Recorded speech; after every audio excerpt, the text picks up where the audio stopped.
ఇందుప్రియాల గ్రామ పెద్దలందరికీ కూడా నమస్కారం.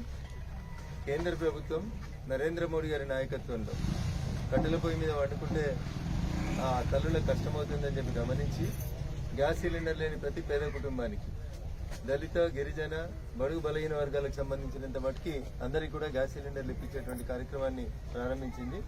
గ్రామాల్లో చదువుకున్నటువంటి యువకులు, ముఖ్యంగా భారతీయ జనతా పార్టీ నాయకులు అందరూ కూడా దయచేసి మీ గ్రామంలో ఎవరికి సిలిండర్ లేదనేది మీరు సర్వే చేసి గ్యాస్ ఏజెన్సీ దగ్గర సంబంధిత డాక్యుమెంట్లను సబ్మిట్ చేయాల్సిందిగా విజ్ఞప్తి చేస్తాను. పంచాయతీ సెక్రటరీలు కూడా రాష్ట్ర ప్రభుత్వం చెప్తేనే చేస్తాం, లేకపోతే ఇంకో ప్రభుత్వం అని కాదు. ఊర్లో పేదోడు ఎవరున్నారు వాళ్ళకి అంత్యోదయ, బీజేపీ లక్ష్యం అంత్యోదయ అంటే గరీబ్ వాళ్ళు చెప్తాను, పింఛన్ కాడికి వస్తాను. గరీబ్ వాళ్ళకి సంబంధించినటువంటి అన్ని అంశాల విషయం లోపల పంచాయతీ సెక్రటరీలు యాక్టివ్ గా పార్టిసిపేట్ కావాలని చెప్పి విజ్ఞప్తి చేస్తాను. ఊర్లలోకి వచ్చినప్పుడు పింఛన్ల సమస్య చాలా కష్టంగా వినబడతా ఉంది.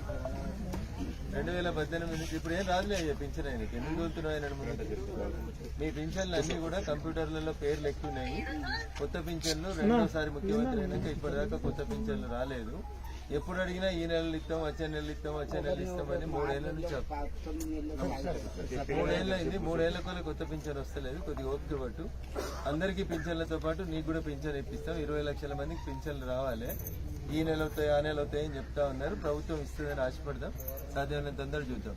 కేంద్ర రాష్ట్ర ప్రభుత్వాలు ఇచ్చేటువంటి పథకాలని పేద ప్రజలకు చేర్చే రీతిలో అధికారులు పనిచేయాలి. అది ఎంపీడీఓలైనా, పంచాయతీ సెక్రటరీలైనా, రెవెన్యూ సిబ్బంది అయినా కూడా అందరూ కూడా దయచేసి గ్రామీణ ప్రాంతాలలో ఉండేటువంటి పేద ప్రజలకి అటు కేంద్ర ప్రభుత్వం ఇటు రాష్ట్ర ప్రభుత్వం ఇచ్చేటువంటి అన్ని పథకాలు, ఎప్పుడైనా పింఛన్ లాంటి పథకాలు, ఇట్లాంటి అన్ని కూడా యాక్టివ్గా ఉండి అధికారులు నాయకులు అందరూ కూడా సంఘటితమై పనిచేసి అందరి ఉద్దేశం కూడా పేదోడికి న్యాయం జరగాలనే రీతి లోపల పనిచేయాలి.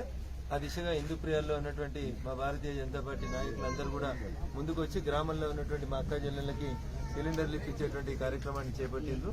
వారిని ఈ సందర్భంగా ప్రత్యేకంగా అభినందిస్తా ఉన్నాను. పెన్షన్స్ విషయం లోపల రాష్ట్ర ప్రభుత్వం మీద వచ్చే నెలలో జరిగేటువంటి బడ్జెట్ సమావేశాల లోపల ఈ 2018 తర్వాత 57 ఏళ్లు నిండిన వాళ్ళకి పింఛన్లు రాకపోతే మీ అందరి తరఫున కూడా దుబ్బాక ఎమ్మెల్యే గట్టి కొట్లాడతాడు. పెన్షన్స్ కూడా మంజూరు చేపిస్తాం. ఎట్లయితే కొట్లాడి రేషన్ కార్డులు ఇప్పించినామో అట్లే తొందరగానే పెన్షన్లు కూడా ఇప్పించేస్తాం. వచ్చే నెల ఫిబ్రవరి నెల నుంచి మాకు బడ్జెట్ సమావేశాలు ఉంటాయి. ఆ సమావేశాల్లో మీ కష్టాన్ని ప్రభుత్వం దృష్టికి తీసుకుపోయి తప్పకుండా మీకు పెన్షన్లు వచ్చే రీతి లోపల కూడా పనిచేస్తామని చెప్తే